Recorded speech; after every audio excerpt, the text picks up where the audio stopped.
Racism often hides behind handshakes and boardroom smiles, but in a high-rise Atlanta office, that quiet truth erupts in plain view. When a wealthy investor refuses to shake hands with a black man during a pivotal meeting, he thinks nothing of it, just another day maintaining the old order. What he doesn't know is that the man he snubbed is the CEO who built the company from the ground up, carrying generations of resilience and quiet strength. That single slight sets off a chain of events that will expose prejudice, shake corporate power, and prove that justice, once awakened, can't be ignored.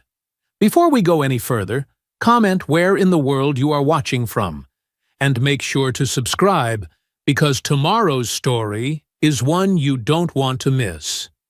The morning sun cast long shadows across the gleaming glass facade of Omnivise's headquarters in downtown Atlanta. Elijah Brooks walked through the employee entrance, his polished dress shoes clicking softly against the marble floor. His charcoal suit was perfectly tailored, but intentionally understated, the kind that spoke of quality without shouting about its price tag. "Morning, Mr. James," Elijah called out to the elderly janitor who was carefully polishing the brass handrails. "How's that grandson of yours doing in college?" Mr. James's face lit up. "Made the dean's list again, Mr. Brooks. That scholarship program of yours changed his life." "He earned it," Elijah said warmly, pausing to chat. "His hard work did that, not me." At the front desk, Maria the receptionist greeted him with a bright smile. "Good morning, Mr. Brooks. Your daughter's already upstairs in the war room, prepping for the big meeting." "Thanks, Maria. How's your mom feeling after her surgery?" "Much better. Those flowers you sent really lifted her spirits."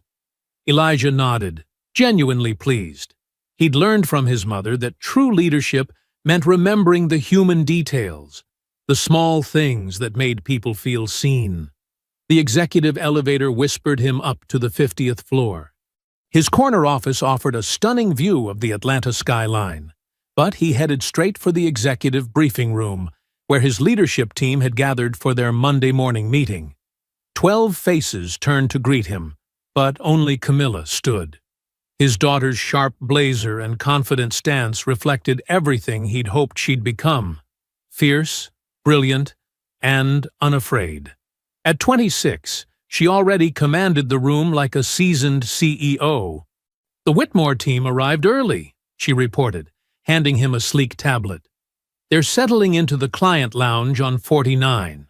Elijah scrolled through the morning's agenda, noting how Camilla had meticulously prepared every detail. The investment they were pursuing would be transformative. $100 million to expand Omnivise's reach into emerging markets. "Remember, everyone," Elijah addressed his team, "today we're testing more than just investment potential. We're testing character." He looked at each face around the table. "I'll be observing the meeting as a regular team member. No one mentions my position to the Whitmore Group." Marcus, his chief financial officer, raised an eyebrow. "You sure about this, Elijah? Charles Whitmore III isn't known for his progressive attitudes." "Exactly why we're doing it this way," Camilla cut in, her voice carrying the same quiet intensity as her father's. "Let's see who he really is when he thinks no one important is watching." The team reviewed quarterly projections and department updates, but there was an electric undercurrent of anticipation in the room. Everyone knew what was really at stake today went far beyond money. After the briefing, Camilla walked beside her father toward the main boardroom. Her heels matched his stride perfectly, a rhythm they'd perfected over years of walking these halls together. "Security confirmed Whitmore's in the building," she said softly. "Did you see the background check I ran?" "Third-generation wealth," Elijah nodded. "Family made their fortune in Connecticut shipping. Interesting that all 28 companies in his current portfolio have white CEOs." "Not interesting. Intentional." Camilla's jaw tightened. "Dad, are you sure about this approach? We could just—" "Sometimes," Elijah interrupted gently, You have to let people show you who they are before you show them who you are. They reached the boardroom doors. Through the glass, they could see Charles Whitmore III holding court at the head of the table, his silver hair catching the morning light. His Italian suit probably cost more than most people's cars. "Ready?" Camilla asked, straightening her father's tie out of habit. Elijah smiled, thinking of his mother who had pressed his shirts for years while cleaning other people's homes. "Always ready, baby girl." They entered the boardroom. Camilla strode confidently to the presentation position while Elijah quietly took a seat at the far end of the table. He pulled out a simple notebook and pen, the picture of an ordinary team member prepared to take notes. Charles Whitmore III barely glanced in his direction, his attention focused entirely on Camilla and the other executives filing in. Elijah settled into his chair, his calm exterior masking decades of experience reading rooms just like this one. The morning sun continued its climb over Atlanta, streaming through the floor-to-ceiling windows and illuminating the stage where power, prejudice, and justice were about to meet in ways none of them could predict. The boardroom doors swung open with practiced precision as Charles Whitmore III made his entrance. His presence filled the space like expensive cologne, overwhelming and deliberately noticed. His assistant, a young man clutching a leather portfolio, scurried 2 steps behind him. Charles's steel-gray suit probably cost more than most people's monthly salary.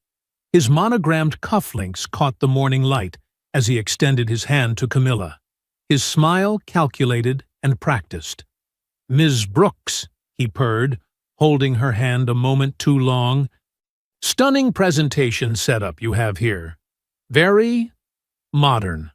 The pause before modern carried a weight of judgment, as if modernity itself was something he merely tolerated. Charles worked his way around the table, shaking hands with each executive. "Tom, good to see you again. That golf game at the country club still on for Sunday?" He nodded at another face. "Mike, how's that boat treating you? Still docked at Newport?" His networking dance was precise, each greeting carefully calibrated to remind everyone of his social status. He reached Marcus, the CFO, and his handshake became noticeably shorter. When he passed Elijah's seat, his eyes skipped over him completely, as if the chair was empty. Elijah rose quietly, extending his hand with the same dignity his mother had taught him through years of watching her navigate white spaces. "Good morning, Mr. Whitmore." Charles's eyes flicked to Elijah's face, then away. His lip curled slightly as he turned back to Camilla, speaking over Elijah's outstretched hand as if swatting away an annoying fly. "Shall we begin? I have several other meetings today." The room temperature seemed to drop 10 degrees. Marcus gripped his pen so hard it nearly snapped. Camilla's smile didn't waver, but her eyes hardened like polished granite. Elijah lowered his hand slowly and sat back down, his face a mask of calm. He'd seen this dance before, had watched his mother endure it countless times. Patience, she'd always said, was sometimes the sharpest weapon. "Of course," Camilla replied smoothly, clicking to her first slide. Omnivise's market penetration in the last quarter exceeded projections by 37%. Charles settled into his chair, like a king on a throne, absently gesturing for his assistant to pour his water. "Impressive numbers, if they're sustainable. Though I have to wonder about the demographic challenges in your target markets." "Demographic challenges?" Camilla's voice was steel wrapped in silk. "Let's be direct," Charles said, waving his hand. "Your consumer base skews heavily urban, inner city. That presents certain risks." He paused to sip his water. "My fund prefers companies with more traditional market stability." The coded language hung in the air like smoke. Elijah made a small note in his notebook, his pen strokes deliberate and unhurried. Charles continued through his own presentation, each slide filled with subtle digs masked as business wisdom. Culture fit is essential for our portfolio companies, he declared. We maintain certain standards, a certain professional appearance. His eyes swept the room, lingering disapprovingly on Elijah's modest suit before continuing. Our $100 million investment would come with certain expectations about corporate governance, about who sits in which chairs. Camilla's knuckles whitened around her tablet, but her voice remained steady. Our governance structure is quite clear in the prospectus. Yes, Charles waved dismissively. But these things can be adjusted. Speaking of which, I'm surprised your CEO isn't here. This is rather a significant discussion to delegate to. He glanced at Camilla with barely concealed condescension. Junior executives. Elijah made another note, his pen scratching softly against paper. The sound drew Charles's irritated glance. Could someone get him to stop that distracting scratching? Charles snapped. This isn't a stenography session. Perhaps you could take notes somewhere else? Before anyone could respond, Charles pulled out a thick portfolio and placed it on the table with a definitive thump. Now then, I believe we've covered the preliminaries. I look forward to speaking with the CEO directly. Someone who can make real decisions. What perfect timing, Camilla said, her smile now radiant with anticipated justice. Let me introduce him now. She gestured toward the far end of the table. Mr. Whitmore, I believe you've been trying to ignore our CEO, my father, Elijah Brooks, for the past hour. The color drained from Charles's face as his mouth opened and closed like a fish out of water. The silence in the boardroom was deafening. Every eye darted between Elijah and Charles, watching this moment of reckoning unfold. Elijah rose from his chair with the same quiet dignity he'd shown all morning. Once again, he extended his hand across the table. Mr. Whitmore, shall we try this introduction again? Charles's hand twitched at his side, but he didn't raise it. Instead, he cleared his throat and straightened his tie. I wasn't aware. That is to say, your position wasn't made clear to me beforehand. And that would have changed your behavior? Elijah's voice was soft, but carried to every corner of the room. Charles's face flushed red. He shuffled the papers in front of him, desperate for something to do with his hands. Anything except shake Elijah's still extended one. Well, naturally. Protocol dictates. I mean, had I known your role? My role, Elijah said, finally lowering his hand, is exactly what it's been for the past hour. I'm the founder and CEO of Omnivise Technologies. Now, shall we discuss your concerns about our demographic challenges? Charles's assistant seemed to shrink in his chair, frantically scribbling notes while avoiding eye contact with anyone. The other executives sat straighter, some barely concealing their satisfied smirks. Perhaps we should review your technical assessment of our AI infrastructure, Elijah continued, clicking to a complex diagram on the screen. You mentioned concerns about scalability. Could you elaborate on which specific components you feel are at risk? Charles tugged at his collar. Well, obviously the cloud architecture. That is, the neural networks. Which neural networks specifically? Elijah's question was razor-sharp beneath its calm surface. Our proprietary K-12 learning models, or the healthcare diagnostic systems? Both, naturally, Charles fumbled. The whole system needs proper oversight. Interesting. Elijah pulled up another slide. Because our K-12 models aren't cloud-based, Mr. Whitmore. They run on edge computing devices in schools. It's in our basic product documentation. Camilla leaned forward, her eyes gleaming. Perhaps you missed that section during your due diligence? Charles's face grew even redder. My team handles the technical reviews. I focus on the bigger picture. The bigger picture, Elijah echoed. Like our demographic challenges? The next 30 minutes were an elegant dismantling of every assumption Charles had made. With each question, Elijah exposed the shallow depth of Charles's understanding of both the technology and the markets he claimed to be concerned about. When the meeting finally ended, Charles stood quickly, straightening his jacket. "Miss Brooks," he said to Camilla, pointedly not looking at Elijah, "might I have a word in private? About future meetings?" Camilla's eyebrow arched. "Anything you need to say to me can be said to our CEO." "It's a delicate matter of protocol," Charles insisted. "Certain conversations are better handled at appropriate levels." "And what level would that be, Mr. Whitmore?" Elijah's voice cut through the tension. Before Charles could respond, Camilla stood. "My office.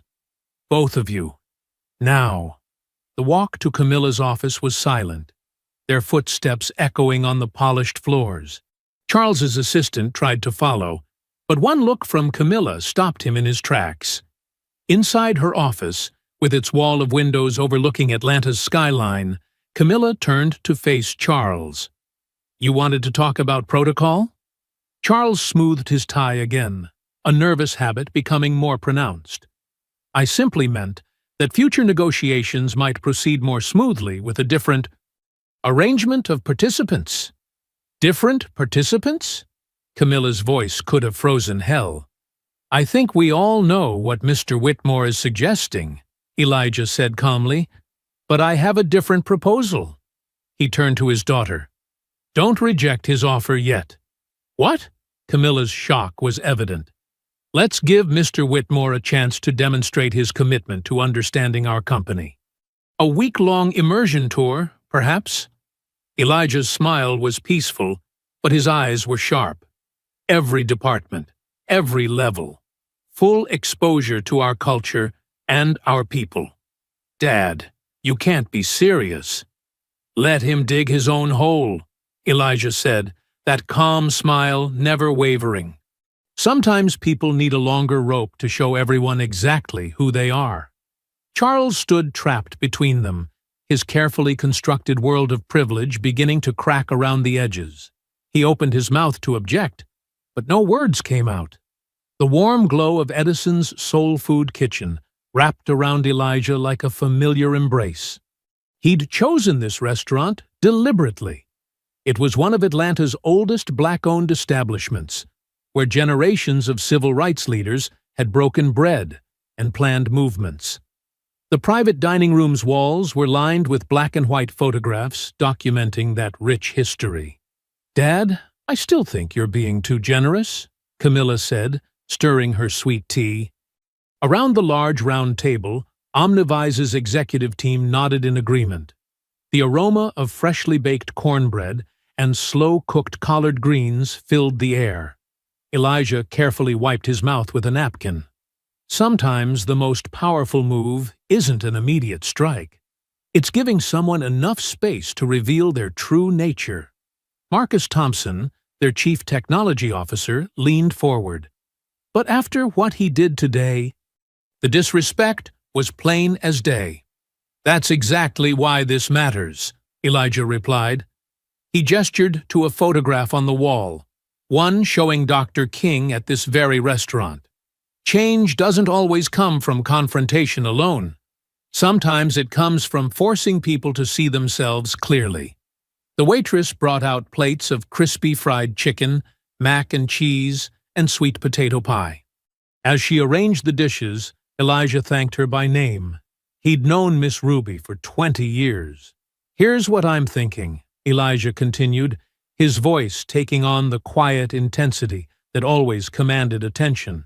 "We'll start Charles in our youth coding academy in Vine City. Let him see the brilliant minds his prejudice would overlook." Camilla's fork paused halfway to her mouth.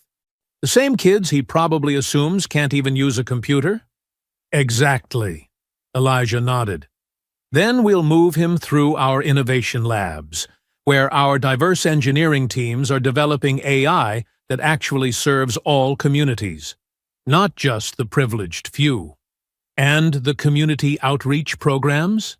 asked Sarah Chen, their head of social impact. Day 3, Elijah confirmed. He'll see how we're teaching entrepreneurship in neighborhoods he probably avoids driving through. How we're turning demographic challenges into demographic advantages. The executive team exchanged knowing looks. They'd all witnessed Charles's thinly veiled racism during the meeting. But what's the end game? Camilla pressed, her fork tapping against her plate. We don't actually want his money, do we? Elijah's eyes crinkled at the corners.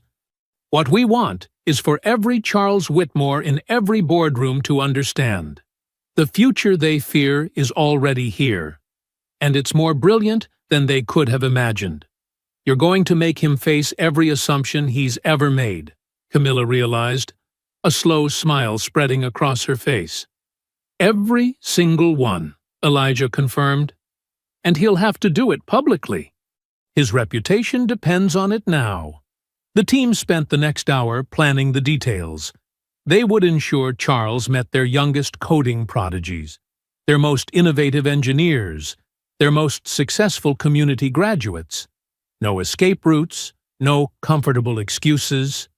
What if he refuses? Marcus asked, finishing his sweet potato pie. He won't, Camilla said confidently. His ego won't let him.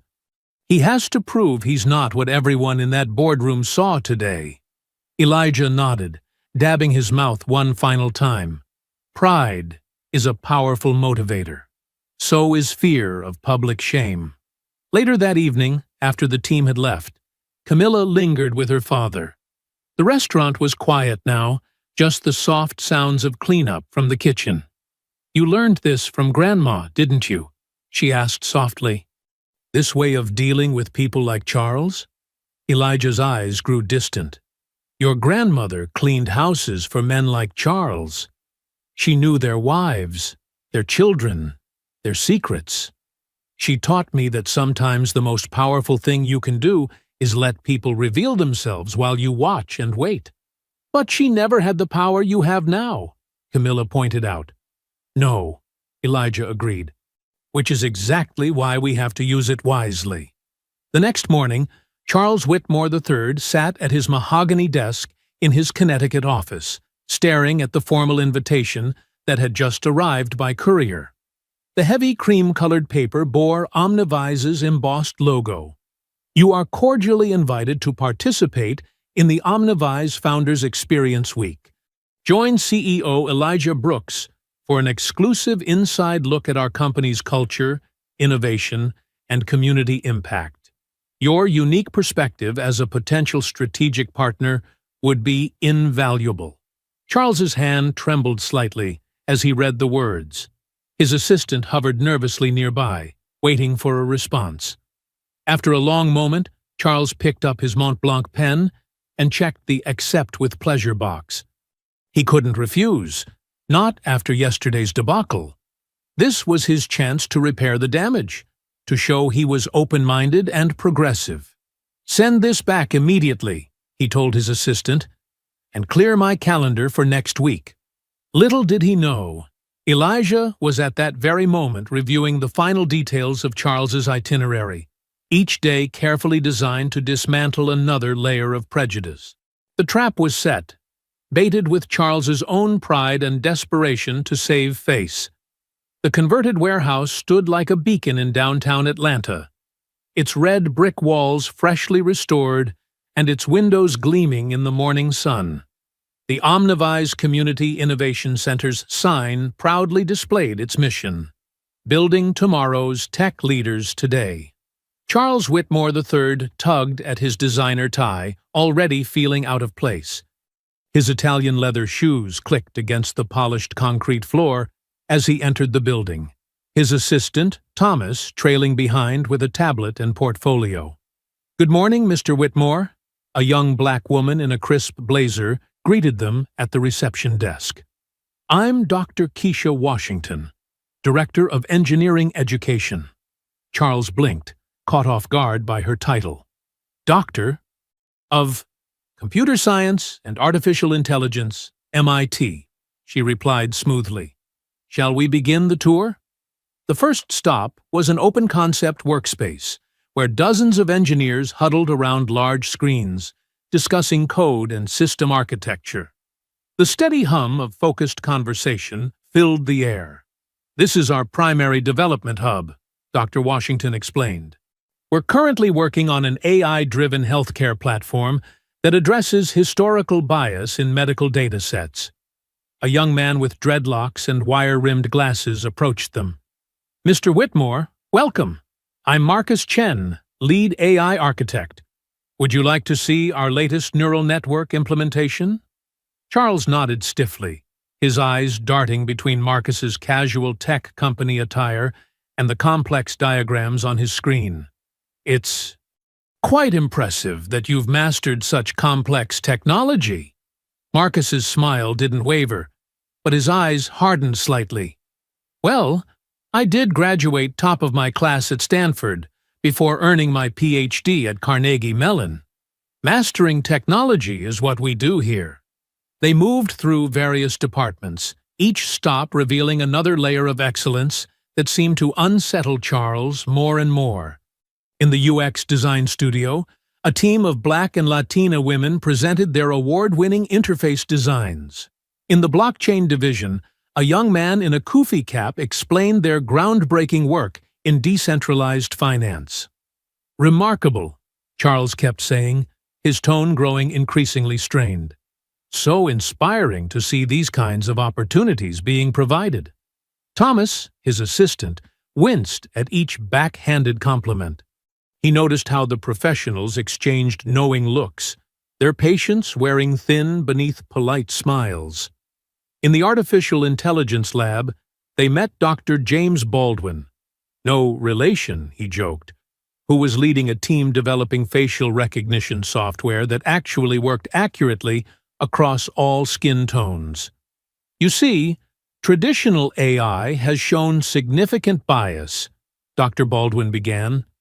Yes, Charles interrupted. "Very commendable, helping your community overcome these challenges." "Actually," Dr. Baldwin said firmly, "we're helping every tech company overcome their failures to account for human diversity. Our patents are already being licensed by 3 Fortune 500 companies." The tour continued through a startup incubator space where young entrepreneurs pitched their ideas. Charles's comments became increasingly patronizing. "It warms my heart to see them trying their hand at business," he murmured to Thomas, loud enough for others to hear. "Though they might benefit from more traditional business training." "Each entrepreneur here has at least one advanced degree," Dr. Washington interjected coolly. "Many have previously founded successful companies." Near the end of the tour, they visited a classroom where high school students were learning advanced programming. A young girl, no more than 16, demonstrated an app she'd created to help elderly neighbors coordinate medical appointments. "How sweet," Charles said, patting her shoulder condescendingly. "Keep reaching for those stars." "Thank you," the girl replied with a sharp smile. "My app just won the national STEM competition last month. Google and Apple are both interested in acquiring it." As they headed toward the exit, Charles loosened his tie further. The morning had clearly taxed his worldview. The facility's achievements were undeniable, yet he seemed determined to frame them as exceptions rather than examples of excellence. "Well," he said to Thomas, as they approached the glass doors, straightening his suit jacket, "it's well run for what it is." Behind a nearby pillar, Camilla Brooks stood silently, her phone recording every word. She'd been shadowing the tour, documenting Charles's reactions. Her father had been right. Give him enough rope, and he'd hang himself with his own words.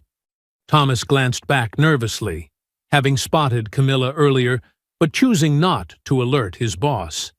The assistant's face showed a mix of embarrassment and resignation, all too familiar with his employer's attitudes. Through the windows, they could see Elijah Brooks's car pulling up for the next phase of the tour. Charles tugged at his collar again, unaware that his every dismissive comment, every patronizing smile, every backhanded compliment had been noted, and would become part of a larger lesson, one he wasn't prepared to learn. The private dining room at Marcel's, Atlanta's premier French restaurant, glowed with warm lighting and polished mahogany. Charles Whitmore III settled into his leather chair at the head of the table, already on his second glass of Bordeaux. Around him sat Omnivise's diversity and inclusion leadership team, all accomplished professionals whose very presence seemed to make him increasingly uncomfortable. Dr. Maya Richardson, head of Global Inclusion Strategy, sat to his right. Her Harvard MBA pin gleamed on her lapel as she delicately cut into her steak. "Mr. Whitmore, what are your thoughts on our talent pipeline programs after today's tour?" Charles swirled his wine, his cheeks slightly flushed. "Well, it's certainly colorful." He chuckled at his own joke, but the room remained silent.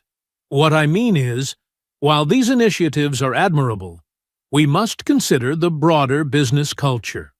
"Please elaborate," said Marcus Chen, who had joined them from the morning tour. His expression was neutral, but his fingers tapped steadily against his water glass. "Well," Charles leaned back, loosening his tie. "In my 40 years of experience, I've found that certain, shall we say, traditional corporate values ensure the smoothest operations. It's about cultural fit, you understand." Dr. Richardson's fork clinked against her plate. "Traditional values? Could you be more specific?" "Oh, you know," Charles waved his hand dismissively. "Proper business etiquette, established hierarchies, respect for conventional leadership styles." He took another long sip of wine. "These modern approaches, while well-intentioned, can sometimes disturb the natural order of things."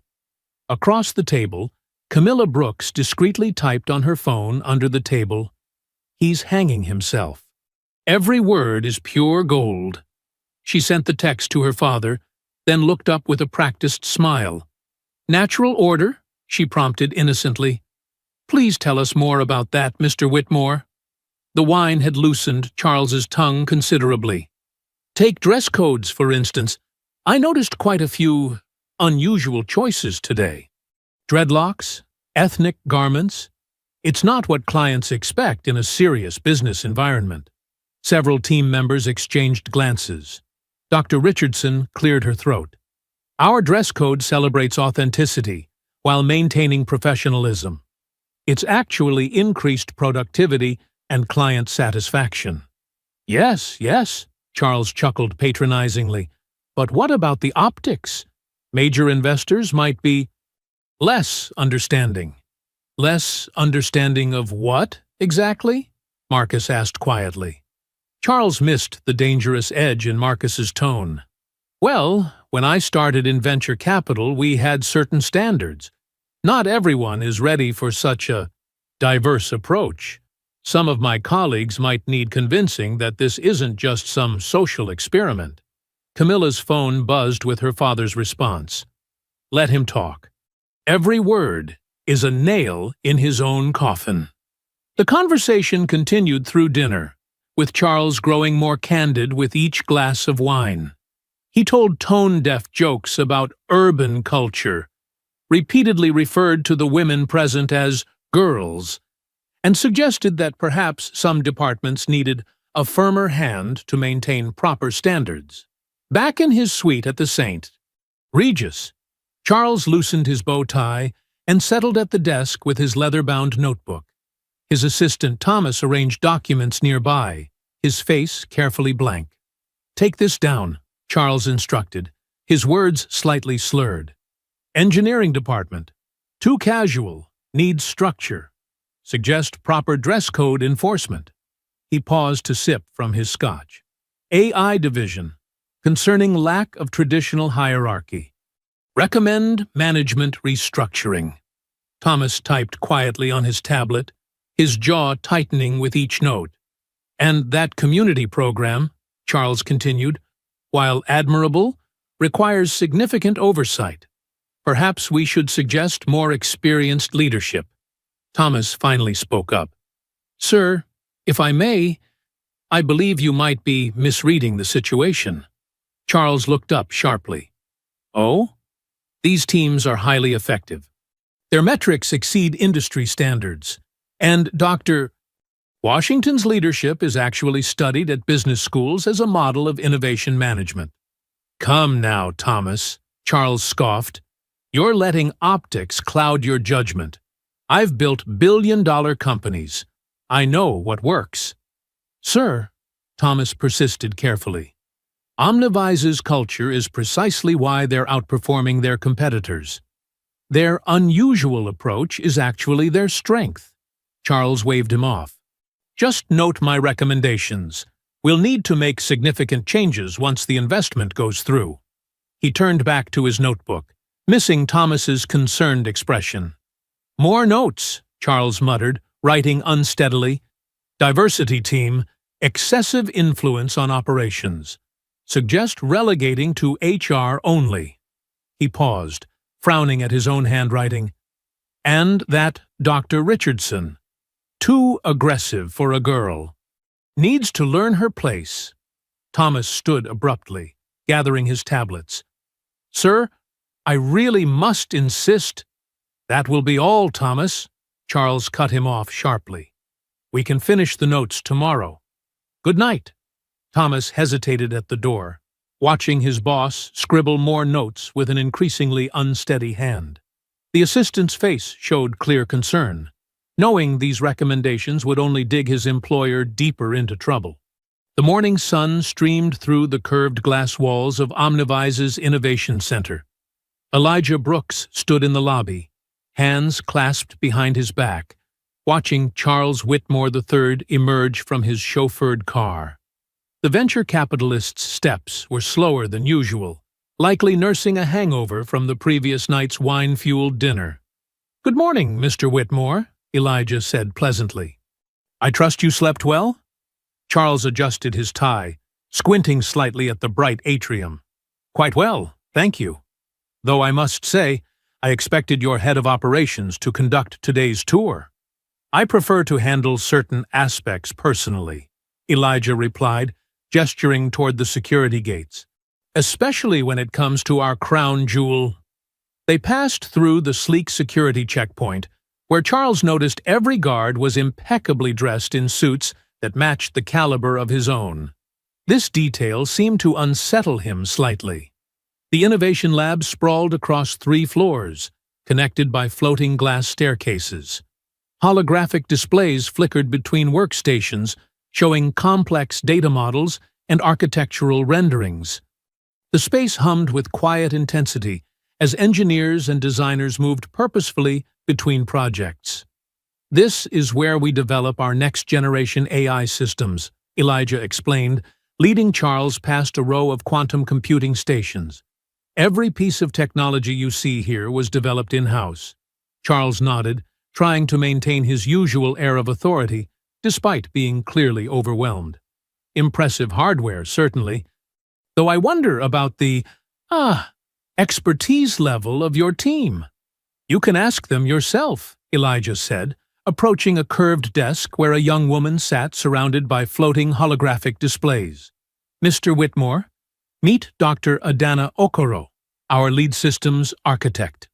Dr. Okoro turned, revealing a striking woman in her late 20s, wearing a perfectly tailored blazer over a traditional Nigerian head wrap. She stood with natural grace, extending her hand. Welcome to my playground, Mr. Whitmore. Charles hesitated before taking her hand, his smile stiff. Quite young for such a position, aren't you? Age is less relevant than achievement, wouldn't you agree? She replied smoothly. With a gesture, she expanded one of her holographic displays. I'd be happy to walk you through our latest quantum neural network architecture. Unless the mathematics would be too challenging. The subtle challenge in her voice made Charles's face flush slightly. Please, proceed. Though perhaps in layman's terms? Of course. Dr. Okoro's fingers danced through the air, manipulating complex equations with practiced ease. We've developed a new approach to quantum entanglement that allows for unprecedented processing power. Would you like me to explain how we solved the decoherence problem that stumped IBM for the past decade? Charles blinked rapidly, clearly out of his depth. I'm more interested in practical applications. What's the market potential? Currently, we're implementing this system in major hospitals to predict pandemic patterns, she said, pulling up another display. We've already saved an estimated 50,000 lives in underserved communities. But if you're focused solely on market value, we're projecting $3 billion in licensing fees next quarter alone. Elijah watched silently as Charles attempted to reassert control of the conversation. And who oversees your work? Surely there's a more senior architect who signs off on these projects? Dr. Okoro's smile remained perfectly professional. I report directly to Mr. Brooks. Would you like to see my patents? I hold 23 at last count, including the core architecture that powers most modern smartphones. Charles tugged at his collar, looking to Elijah for help. Finding none, he tried another angle. Fascinating. Where did you study? I completed my first PhD at MIT at 19, she replied. My second was from Stanford, where I now serve as a visiting professor. But my most valuable education came from my grandmother's village in Nigeria, where I learned that innovation isn't bound by Western expectations.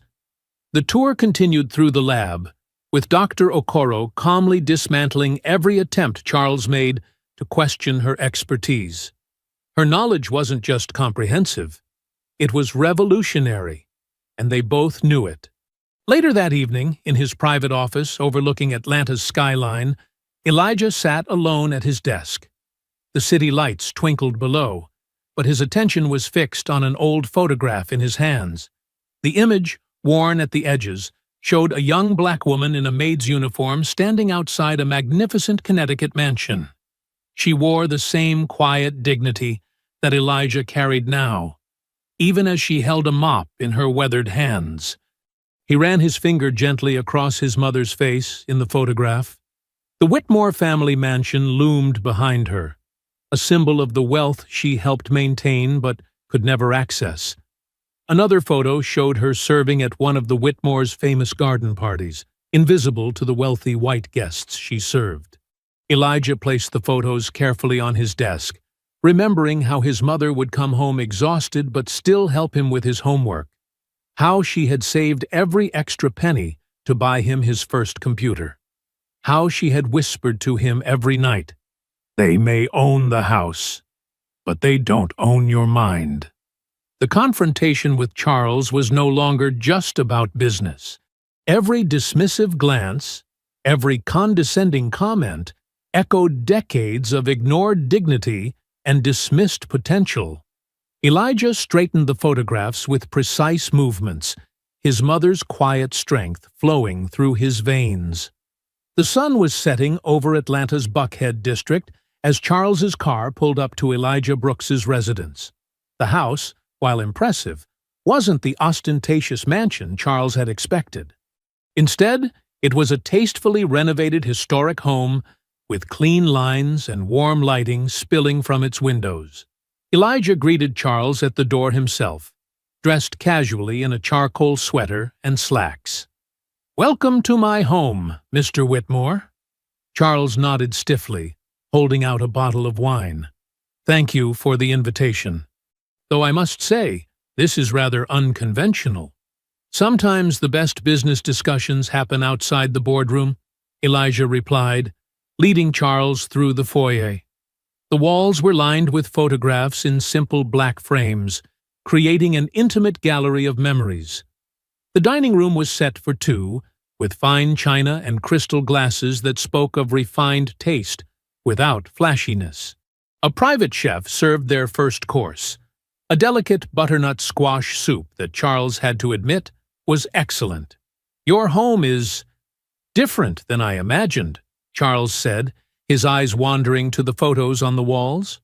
"What did you imagine?" Elijah asked, his voice carrying that same calm tone he always maintained.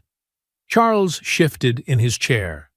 Well, given your success, I expected something more. Extravagant, Elijah finished for him. I prefer to invest in things that matter: community programs, education initiatives, preserving history. As they moved to the main course, perfectly seared sea bass, Charles found his attention repeatedly drawn to a particular photograph.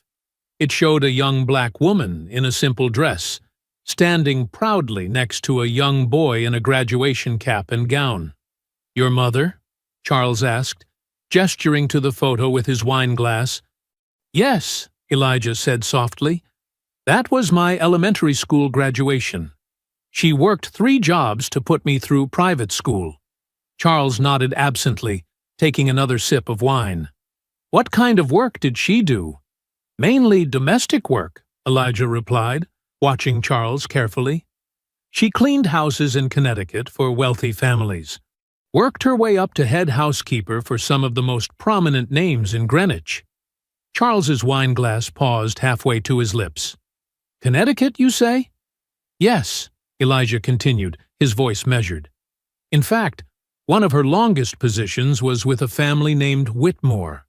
Beautiful mansion on Maple Hill Road. She worked there throughout the 1970s. The fork in Charles's hand froze mid-air, a piece of sea bass suspended in time.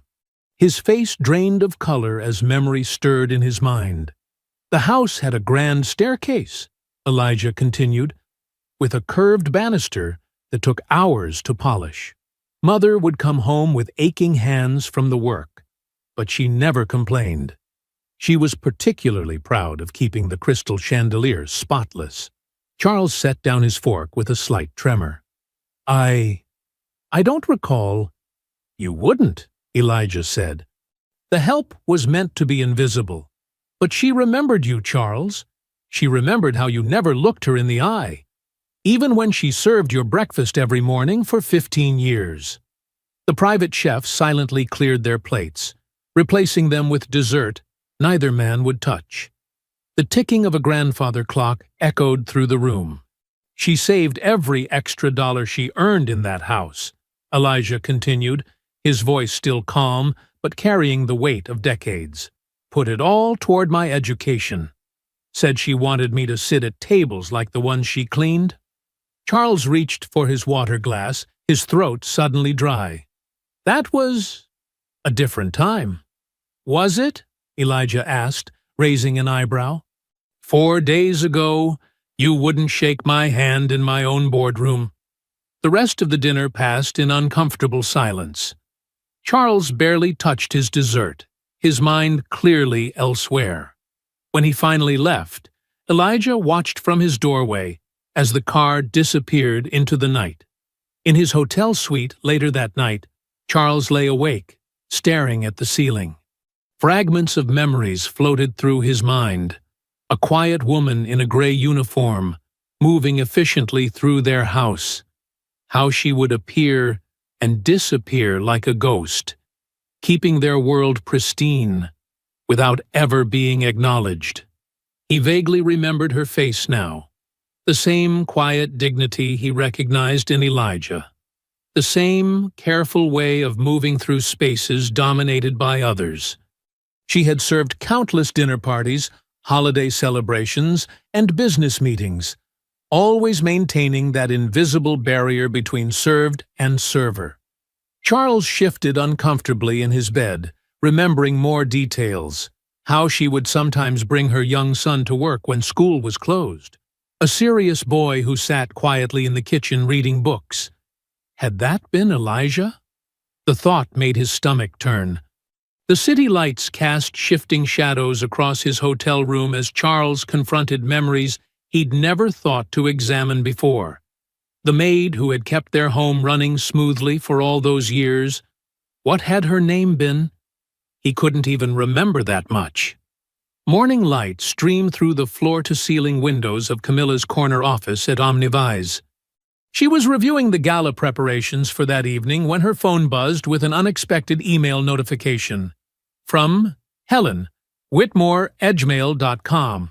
Subject, regarding Charles Whitmore. Third, important information.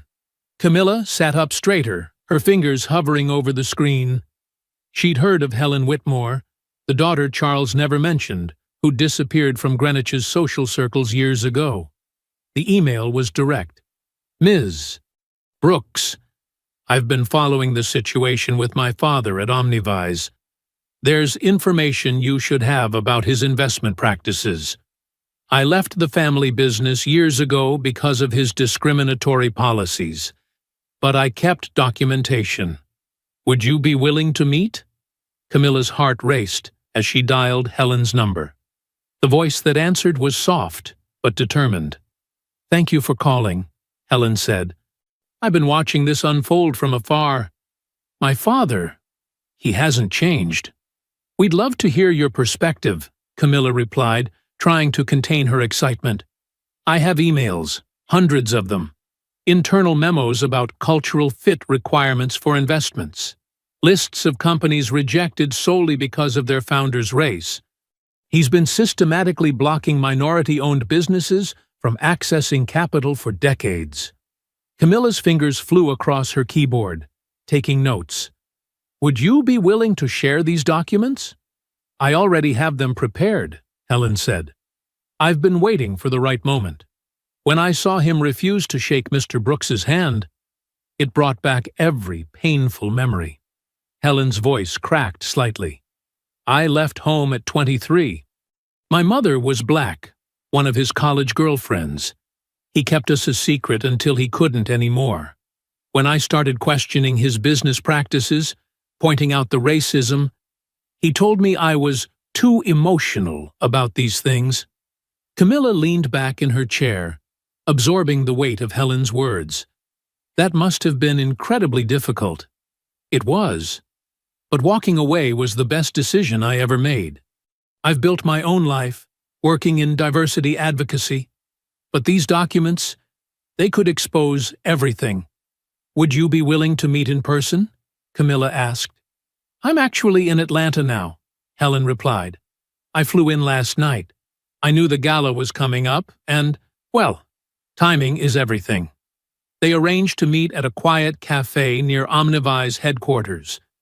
An hour later, Camilla sat across from a woman whose features carried echoes of Charles Whitmore, but whose presence was entirely her own. Helen was elegant and composed, with warm brown skin and intelligent eyes that missed nothing.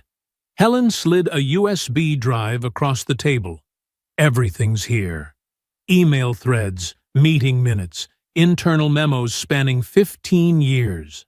He was careful with his language, but the pattern is clear.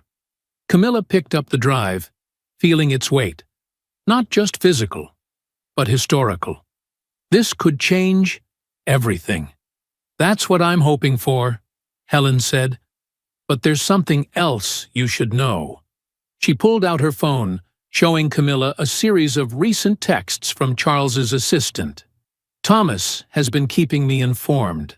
My father's planning something for his speech tonight. Camilla hurried back to Omnivise, finding her father in his office. Elijah was reviewing his own speech for the gala when she burst in. Dad, we have it. Actual proof of Charles's discrimination. His own daughter brought it to us. Camilla's words tumbled out as she explained everything Helen had shared. Elijah listened carefully, his expression thoughtful. When Camilla finished, he was quiet for a long moment. We need to wait, he finally said. Wait? Dad, this is exactly what we need to… Let him speak tonight, Elijah interrupted gently. Let him stand in front of everyone and show exactly who he is. The evidence will mean more after he's exposed himself publicly. Camilla paced the office. But we could stop him now, before he… Sometimes, Elijah said, the most powerful move is to give someone enough rope to hang themselves. Charles has spent a lifetime hiding behind carefully worded memos and private conversations. Tonight, he'll be on stage, unfiltered, in front of hundreds of people. The rest of the day passed in a blur of gala preparations. The grand ballroom of the Four Seasons was transformed with elegant decorations in Omnivise's colors. Tech industry leaders, investors, and media figures filled the space, creating a buzz of anticipation. Charles arrived early, dressed in an expensive tuxedo, looking confident despite the week's tensions. He worked the room with practiced charm, shaking hands and laughing with other wealthy investors. If he noticed Helen sitting quietly at a corner table, he gave no indication. Camilla watched him from across the room, the USB drive feeling heavy in her clutch bag. Her father stood at her elbow, calm as always. "The keynote speech is in 10 minutes, she whispered. Elijah nodded. Sometimes justice requires patience. Let's see what Charles has to say when he thinks he's among friends. The Four Seasons ballroom glittered with crystal chandeliers and the flash of smartphone cameras. Nearly 400 of Atlanta's most influential business leaders filled the space, their evening wear reflecting the soft golden lighting. Tech journalists from major publications lined the back wall, notebooks and recording devices ready. Charles Whitmore III adjusted his bow tie as he waited for his introduction. Despite the week's challenges, he felt in his element here, surrounded by wealth and power. He'd given countless speeches like this before. The MC, a local news anchor, stepped up to the podium. "Ladies and gentlemen, please welcome our keynote speaker for the evening, Mr. Charles Whitmore III, managing partner of Greenwich Capital Partners." Polite applause rippled through the room as Charles took the stage. He gripped the sides of the podium, surveying the crowd with the confidence of someone used to commanding attention. "Thank you all for that warm welcome," he began, his voice carrying the polished tone of old money. "This past week at Omnivise has been enlightening." A few knowing chuckles from the audience. Charles smiled, warming to his theme. "I've seen firsthand how this company is embracing what we might call progressive values in the tech space." He paused, letting the words hang. It's quite remarkable what they've achieved with their unique approach to talent acquisition. In the front row, Camilla's knuckles whitened around her champagne glass. Beside her, Elijah sat perfectly still, his face unreadable. "When I first arrived," Charles continued, "I'll admit I had my doubts about their unconventional methods, but seeing their community programs, truly inspiring work, helping the underprivileged access technology careers, well, it's exactly the kind of social responsibility that plays well in today's market." He took a sip of water, missing the growing tension in the room. "Of course, as investors, we have to balance these admirable social initiatives with hard business realities. My 40 years in venture capital have taught me that success requires maintaining certain standards, cultural alignment, if you will." A few uncomfortable shifts in the audience. Some journalists began writing more quickly. What Omnivise has managed to do, integrating diversity initiatives while still maintaining profitability, it's quite remarkable. Almost surprising, really? Charles chuckled. Though I suppose that's what makes them such an interesting investment opportunity. He launched into a series of self-congratulatory anecdotes about his past investments, repeatedly referring to Omnivise's approach as experimental and bold. Each comment landed like a lead weight in the increasingly uncomfortable room. "In conclusion," Charles said, "I look forward to bringing Greenwich Capital's traditional excellence to this exciting new venture. With proper guidance, I believe we can help Omnivise achieve even greater heights while maintaining their unique character." The applause was scattered and brief. Charles returned to his seat, apparently satisfied with his performance. The MC quickly returned to the podium. "And now, please welcome Omnivise's founder and CEO, Mr. Elijah Brooks." Elijah rose slowly, straightening his jacket. The room fell completely silent as he took the stage. He didn't touch the podium, instead standing slightly to its side, his presence filling the space naturally. "Thank you," he began, his voice quiet but clear. Mr. Whitmore's speech was, indeed, enlightening. A ripple of nervous laughter. "You know, 40 years ago, my mother worked as a housekeeper in Greenwich, Connecticut." Elijah's words carried easily across the silent room. "She cleaned the homes of wealthy families, including one particular house on Maple Drive, the Whitmore house." Charles's face drained of color. Every day she would arrive at 6 a.m. through the service entrance. She dusted their antiques, polished their silver, scrubbed their floors.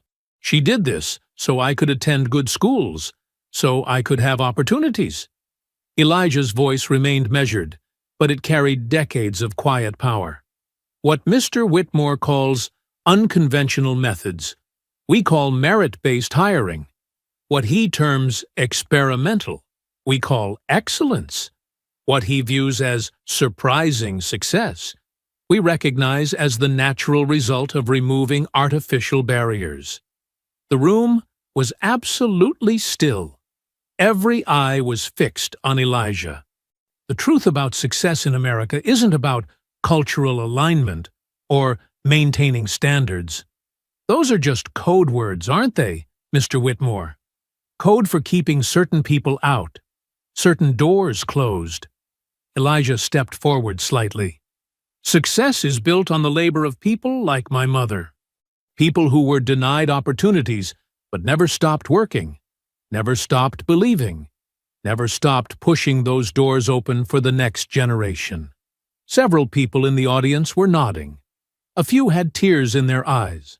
At Omnivise, we don't need proper guidance from those who've benefited from exclusion. We're not an experiment in diversity. We're proof that when you remove the gatekeepers, when you judge purely on merit, excellence naturally emerges. From all communities, all backgrounds. Elijah turned slightly, looking directly at Charles. "My mother had to use the back door at your house, Mr. Whitmore. But I own the building you're sitting in right now. And that's not surprising. It's justice." The room erupted in thunderous applause. People began standing, the ovation spreading like a wave through the ballroom. Journalists were furiously taking notes, cameras flashing. Charles sat rigid in his chair, his face a mask of humiliation and shock. He watched as Elijah received his standing ovation, the truth of his own exposed prejudice reflecting back at him from hundreds of faces. Helen Whitmore, from her corner table, stood with the rest, tears streaming down her face as she applauded her father's public unmasking. Sunlight streamed through the floor-to-ceiling windows of Elijah's corner office as he sipped his morning coffee.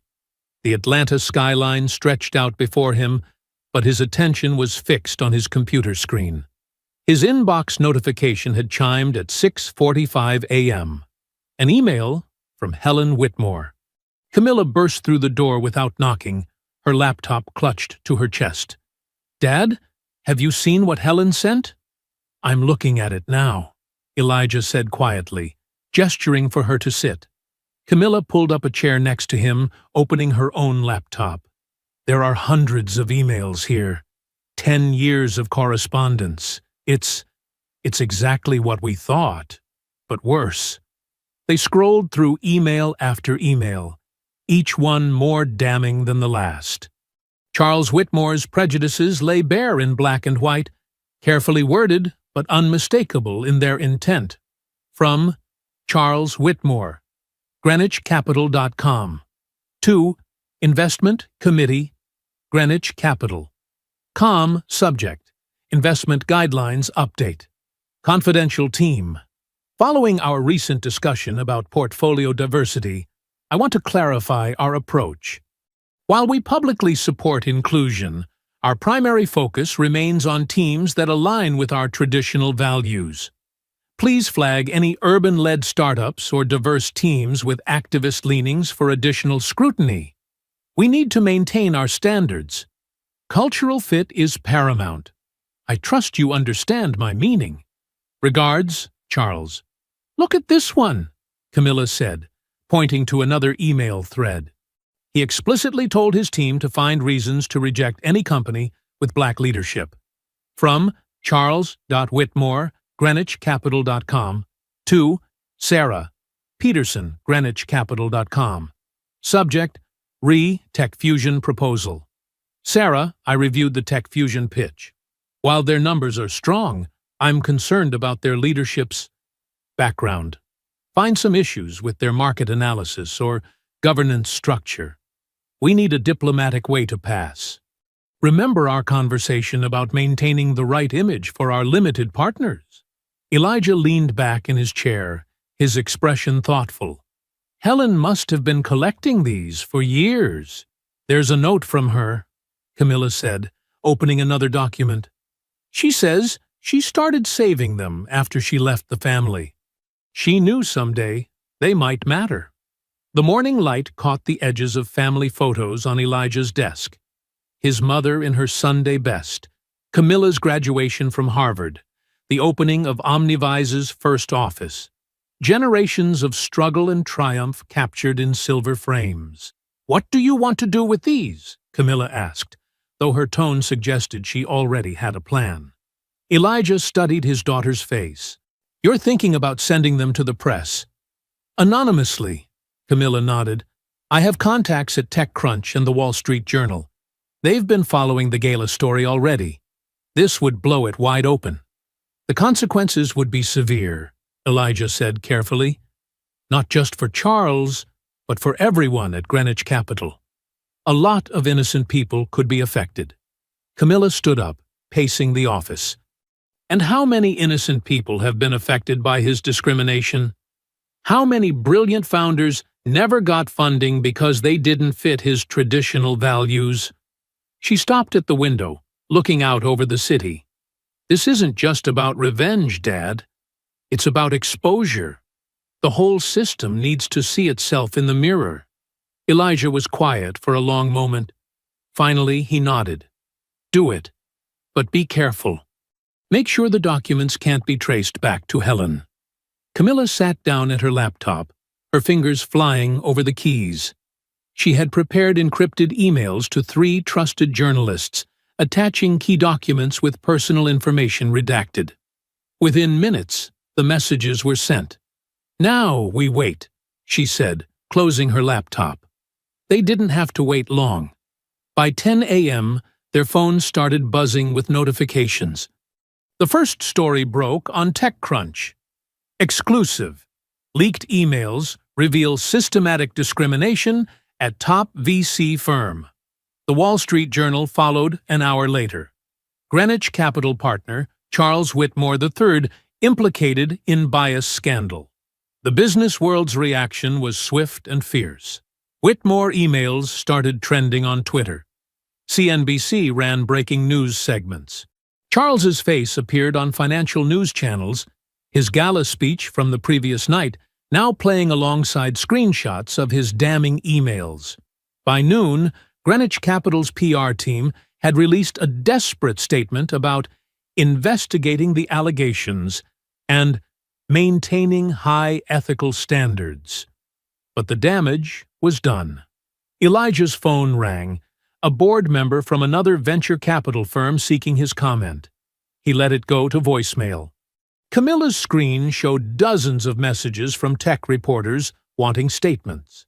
Through the glass walls of the office, they could see Omnivise employees gathered around their computers, reading the news in real time. The energy in the building was electric, a sense that something long hidden was finally being dragged into the light. "Look at this," Camilla said, showing her father her phone. 3 of Greenwich Capital's largest limited partners had announced they were reviewing their relationships with the firm. Charles's other board positions were already being questioned. Elijah watched the chaos unfold with the same quiet composure he'd maintained all week. "Sometimes," he said softly, "justice comes through patience, through letting people reveal themselves fully before they fall." His words were interrupted by another breaking news alert. Charles Whitmore III had canceled all public appearances and stepped back from his daily duties at Greenwich Capital, effective immediately. The paper trail he'd left behind was becoming his undoing, one headline at a time. Charles Whitmore III sat in his mahogany-paneled home office, watching his empire crumble through the endless stream of notifications on his phone. The morning sun cast long shadows across the Persian rug, but he hadn't moved from his leather chair since dawn. His phone buzzed again. Another board member demanding answers. "Charles, this is inexcusable. The Times is asking for comment. What am I supposed to tell them?" He cleared his throat, trying to maintain his usual authoritative tone. "Richard, these emails are being taken out of context. If you'd just let me explain—" "Save it. We're calling an emergency meeting at noon. Your position at Tech Ventures is under review." The line went dead. Charles's hand shook as he set down the phone, only for it to start ringing again immediately. This time, it was Margaret Chen from the Innovation Fund. "I trusted you, Charles." "We all did. Do you know how this makes the entire industry look?" "Margaret, please." The board vote was unanimous. "We expect your resignation letter within the hour." Another call ended. Another piece of his carefully constructed world falling away. His assistant, Sarah Peterson, appeared in the doorway. Her face was set in grim lines as she held up her tablet. "Mr. Whitmore, CNBC is running another segment, and—" "I've prepared my resignation letter." Charles looked up sharply. "Sarah, you've been with me for 8 years." "Yes," she said quietly. "Long enough to know these emails are real. I can't be part of this anymore." She placed an envelope on his desk and walked out, her heels clicking on the hardwood floor for the last time. His phone kept ringing. Journalists, partners, old friends suddenly discovering their conscience. Each call brought more bad news, more demands for accountability. "The CEO of Master Tech Solutions. We're terminating our partnership agreement." A diversity advocate on CNN. These emails reveal the systemic racism that's been hiding in plain sight in venture capital. A former mentee. "I trusted you. You were my reference for 3 board positions. Now, I have to distance myself just to survive." Charles pulled up his email, desperate to gain control of the narrative, but his corporate account had been suspended. Standard protocol during investigations, they said. His personal inbox was flooded with hundreds of unread messages, many with subject lines like "disgusted" and "shame on you." He clicked on one from his country club. His membership was under review. Another from his alma mater's board of trustees. They were re-evaluating his position. The TV droned in the background, his own face appearing again and again in clips from the Omnivise Gala. Each replay of his speech made him wince. The smug confidence, the thinly veiled condescension. How had he not seen it? A text message lit up his phone. "Dad, I hope you finally understand why I left. Helen." That one hurt the most. He hadn't spoken to his daughter in years, not since she'd confronted him about his subtle racism at a family dinner. He'd dismissed her concerns then. Now her words echoed in his head. The afternoon brought no relief. His lawyer called with updates about potential legal exposure. His wealth manager warned about the impact on his investment portfolio. Greenwich Capital's managing partners were calling an emergency vote on his status. By 4 o'clock, he'd lost 2 board seats, his position as chairman of the Innovation Fund, and 3 major corporate partnerships. His carefully curated LinkedIn profile was being picked apart on social media. Old photos were surfacing, showing decades of exclusively white male leadership teams. Charles paced his office, his collar loose, his tie long discarded. The carefully maintained facade of the successful businessman was cracking. He needed to do something, anything, to stop this free fall. With trembling fingers, he dialed Elijah Brooks's direct line. To his surprise, Elijah answered on the first ring. Mr. Whitmore, Elijah's voice was calm, measured. I've been expecting your call. This is your doing, Charles spat out. You orchestrated this whole thing. The tour, the gala, the emails. It was all a setup. No, Charles, Elijah replied softly. You did this to yourself. Every email, every decision, every handshake refused. Those were all your choices. We need to meet, now. I can explain everything. There was a pause on the line.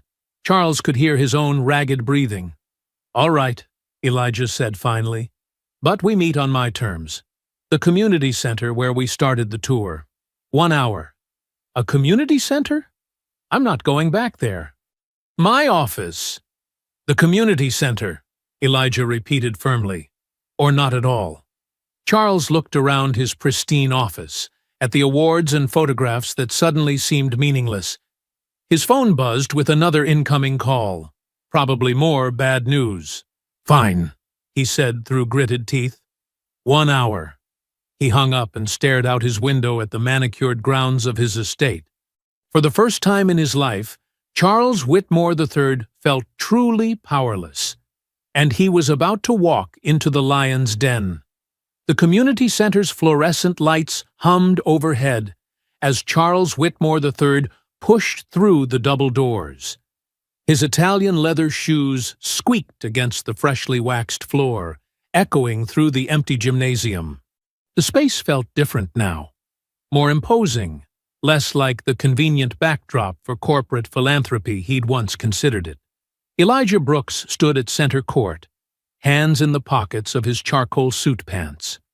No tie today, no pretense. The basketball hoops cast long shadows across his face, but his eyes remained clear and focused. Charles straightened his own tie, a nervous habit from decades of boardroom battles. But this wasn't a boardroom, and he wasn't in control. Mr. Brooks, Charles started, his voice wavering slightly. Thank you for meeting me. Elijah didn't move to shake his hand. The irony wasn't lost on either of them. Let's skip the pleasantries, Charles, Elijah said quietly. You've had a rough day. Charles's carefully prepared speech dissolved. This is destroying everything I've built. My reputation, my partnerships, gone. Over what? A few emails? Some misunderstandings? Misunderstandings? Elijah's eyebrows raised slightly. Is that what we're calling systematic exclusion now? Look, Charles stepped closer, desperation creeping into his voice. I can change. I'll set up a diversity fund. I'll hire whoever you recommend. Name your price. There must be something you want. Elijah shook his head slowly. You still don't get it. This isn't about making deals or saving face. This is about consequences. But my whole life's work, your whole life's work, Elijah cut in, has been building walls while claiming to open doors. Those emails didn't reveal anything new, Charles. They just confirmed what people like me have always known. Charles wiped sweat from his forehead. The gym felt smaller by the minute. People make mistakes. Everyone has biases. You can't destroy a man's life over what? Elijah's voice remained steady, but carried an edge now. Over refusing to shake a black man's hand? Over systematically excluding talented founders because they didn't look like you? Over treating my daughter like she needed your approval to lead her own company? He stepped closer to Charles, his presence filling the space between them. You're not being punished for one moment, Charles. You're facing the consequences of a lifetime of decisions. Every time you saw talent but chose comfort. Every time you heard truth but chose privilege. Charles's shoulders slumped. The fight was draining from him. What do you want from me? Want? Elijah almost smiled. I don't want anything from you. This isn't about revenge. It's about reality finally catching up.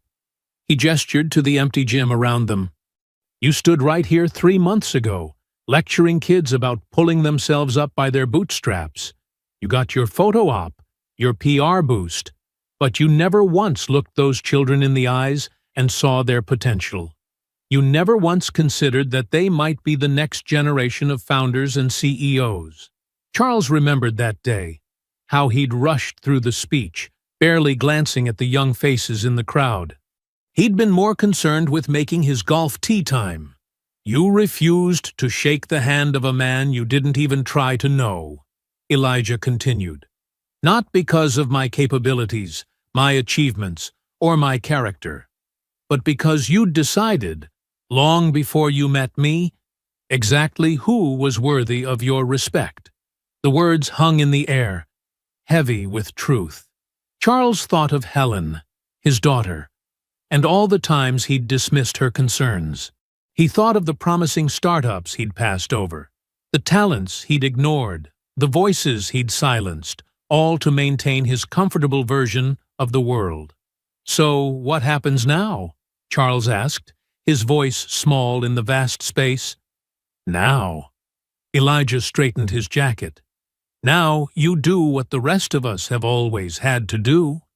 You adapt. You learn. Or you don't. But either way, the world is changing, with or without your permission. He turned toward the exit, his footsteps echoing in the empty gym.